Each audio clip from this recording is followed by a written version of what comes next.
Good day, friends. Thank you for joining us again on this wonderful day where we're going to discuss this very important topic, the beauty in keeping the law. Yeah, and a lot of people think there's no beauty in keeping the law. They want to get rid of the law.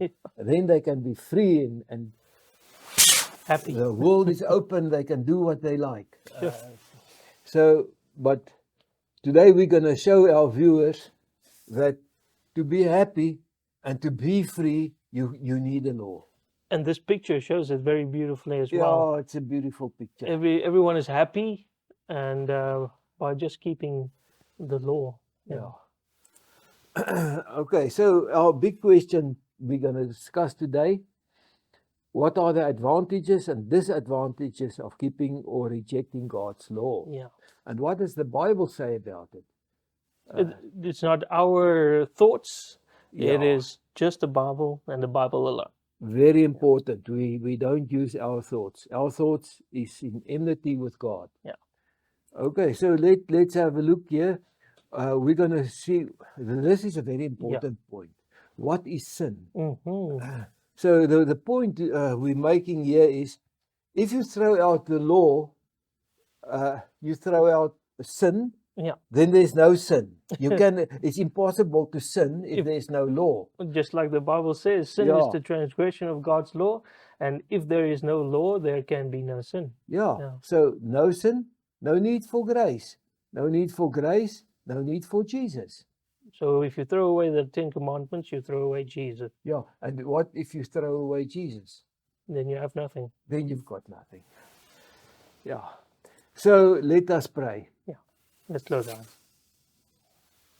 Our Father in heaven, thank you for this lovely day that you have given us. Lord, I pray that you will be with us as we present this message, that it won't be our words, but you that speak through us. And I pray this in Jesus' name. Amen. Amen. What makes God's ear deaf when you pray? Many people say, I pray, and it feels like Just there's hitting nobody the ceiling. listening. Yeah. Yeah. Just hitting the ceiling. It's hitting the ceiling, nobody's listening. Why? Yeah. Why is that that we get that sometimes?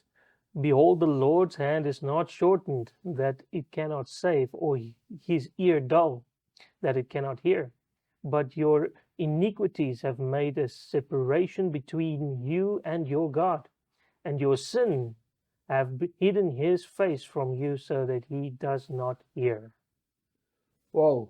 So if I want to throw out the law and I want to bring sin into my life, because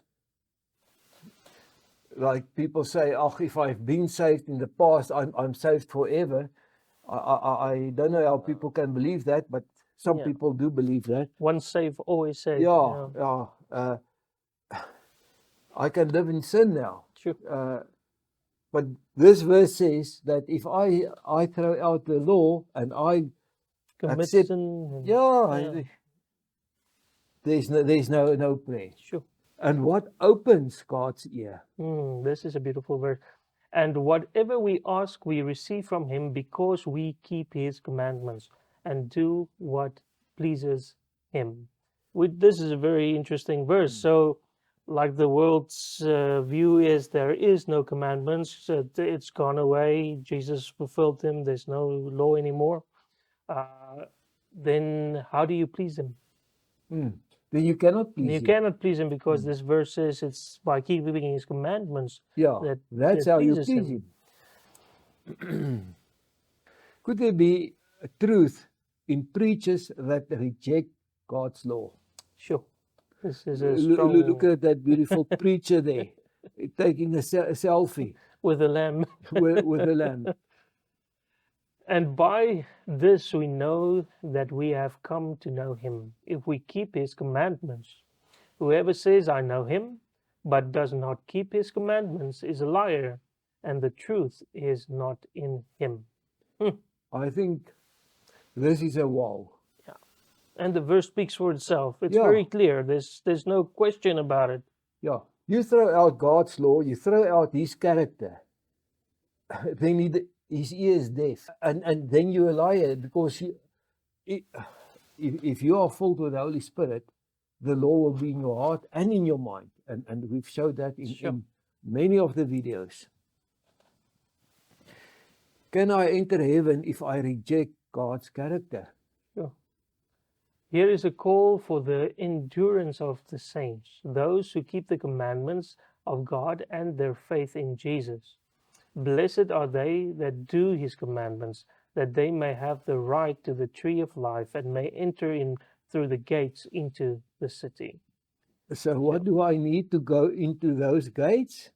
I have to have that character of Christ. Yeah, that character. So if you throw away his character, what character do you have? Yeah, If you don't have Christ's character, you have the evil the character. evil character. So The yeah, character of this world. And the character of this world is in war with the character of God. it will soon be either the commandments of the Holy Father in Rome or our Holy Father in heaven. And the dragon went to make war with those who keep the commandments of God and have the testimony of Jesus Christ. The important part here is that very soon, and I think that's going to happen even before the end of this year, where the beast out of the land is going to erect the image of the beast out of the sea. So that is already in process of happening. So Wynand, very soon now, the law, a law, 10 commandments will be enforced, but it's not God's commandments. It will be the commandments of Rome. And those who don't obey and live according to the commandments of Rome, their 10 commandments, will not be able to buy or sell, and they will face the worst tribulation ever. And that's where we saw here, Satan is in war with those who keep the commandments and the testimony of Jesus Christ. This is what happened in the past, during the dark mid-ages. And this is coming back again very soon.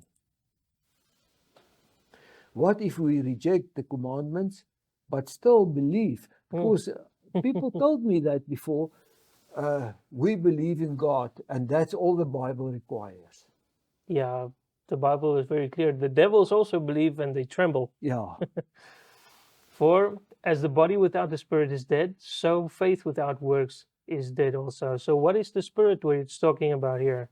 If you go look at our video on the dead, you see it's clearly that spirit is the Holy Spirit. Without the Holy Spirit keeping you alive, and if the Holy Spirit is in you, God's commandments is in you. So faith without works is dead. It means nothing. But what if I have never heard the truth? If I had not come and spoken to them, they would not have been guilty of sin. But now they have no excuse for their sin. This is interesting because there's a lot of people that will ask, okay, but what about my granny, my grandfather, his father before him, and so on? If they didn't know the truth, they're not guilty. They're not guilty. And as soon as you see the truth, just like Jesus said here, as soon as you see it, but then you reject it, that's when it comes in. And all these verses says that you're not guilty if you haven't heard the truth. But also, if there's a possibility for you to hear the truth and you reject it, you're not interested in listening, you're also guilty. And if I have heard that I must follow Jesus in all his ways, but I decide to reject it. That's a problem. That's a problem. For if we go on sinning deliberately after receiving the knowledge of the truth, there no longer remains a sacrifice for sins. Okay. That is, I'm not guilty if I haven't heard, but once I heard or I had the opportunity to hear and I decide that's not for me, then the offering of Jesus is not applicable for me anymore. Dangerous verses. And there is Let's share these verses. Yeah. There's your favorite. You share it Yeah. quickly. If you say that you abide in him, you ought to walk as Jesus has walked. Absolutely. And mine, it says here, to this you have been called, to follow in Jesus' footsteps and follow in his ways. And also that one, John 13:15, it says there, I gave you an example so that you can do as I did. Yeah, sure. Just follow in his ways and you will never go wrong. Yeah, just follow the shepherd. He is the gate, he is the way and the truth. How does Jesus see people who reject his commandments? You rebuke the insolent, accursed ones who wander from your commandments. You spurn all who go astray from your statutes, for their cunning is in vain. Yeah. So God don't accept it. But if you will not obey the voice of the Lord your God, or be careful to do all his commandments and his statutes, then all these curses shall come upon you and overtake you. Cursed shall you be when you come in, and cursed shall you be when you go out. Wow. Wow. Okay. Are there blessings in keeping the commandments of God? The law of the Lord is perfect, reviving the soul. The testimony of the Lord is sure, making wise the simple. The precepts of the Lord are right, rejoicing the heart. Nou, Wynand. There's something that stands out to me here. It says, the testimony of the Lord is sure. And we read there in Revelation that the law will be, the war will be against those who keep the commandments and have the testimony of Jesus Christ. And here it's in Psalms, it says the testimony of the Lord is sure. And also it says here, reviving the soul, making the wise simple, rejoicing the heart. But this is just a few. Yeah. There's so many. Yeah. You know, in Matthew 11, it says there, God will carry our burden. In Ephesians 4, it says, we will experience a peace that it's beyond this world. Nobody here can understand it. There's so many. Let's read a few more. Yeah, the commandments of the Lord is pure, enlightening the eyes.